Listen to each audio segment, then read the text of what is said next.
Hey everyone, it's a new year, a new day, a new dawn. I feel like singing that song.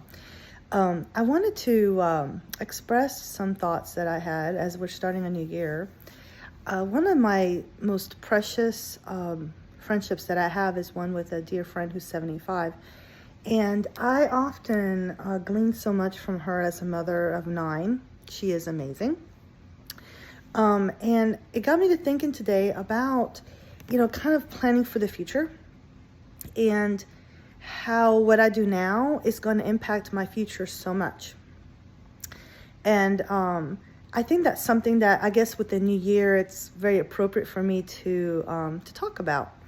And I thought I would share my thoughts with you. But, for example, the way we treat our body, the way that, it's obviously going to impact us later on in life. But some of the habits that we start now can really impact us in a positive way.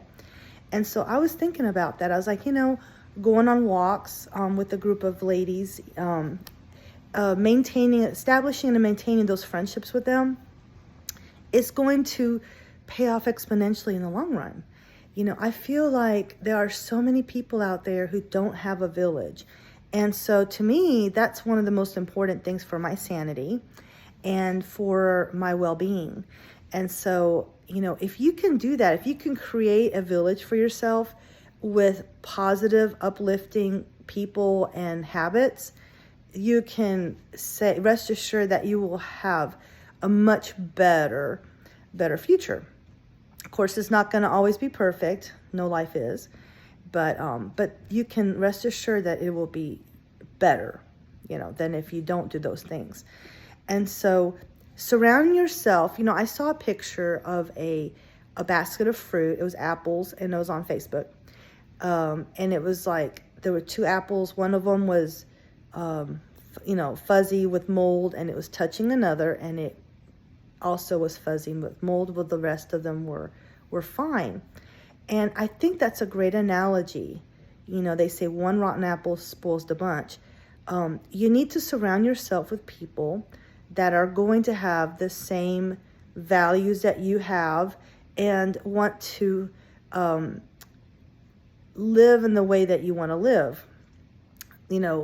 I am very fortunate that I have found people that want to be healthy and that they're striving for that, and who have the same value system I do, and who really are uplifting in a way that I feel it's a mutual thing, and I'm not having to empty my bucket out in order to fill theirs up, because that is something I'm learning as I get older. There are those relationships that I have learned to limit, because when I am with that person or spent any amount of time with them, they empty my bucket.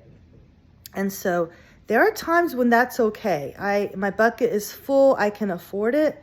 But when I know that my bucket needs filling, I do not surround myself with those people. I try to limit my time with those people. And it doesn't mean I don't love them. It doesn't mean that I'm not being a good friend. There are times when we have to just fill our own buckets and worry about ourselves so that we can be there for others. If we're constantly emptying our buckets, and when I say that, I hope that you understand what I'm saying, the analogy of filling and emptying your bucket. I am in listening ear. I will listen to you 24/7 because I have that ability to be able to be a good listener. But there are times when I need to let stuff out, and I need to share, and I need to get your feedback on things in my life. And if it's always, every time I'm with you, it's always about you, then eventually I am going to feel like I don't have anything left to give. And that's what I'm talking about. So as a parent, you need to be aware of where you are. And so doing this quick assessment each day to kind of feel, okay, where am I today? I am exhausted, mentally and physically exhausted. Then you need to fill your bucket. Do something uplifting, do something that will help to fill that bucket up. Whatever it is that you enjoy doing, do it. And that's all that's like my public service announcement for the new year, because we have a long year ahead of us. We are in 2024 now, and it's going to be a year of wonderful things, but it's also going to be an exhausting year. I can tell already for many of us.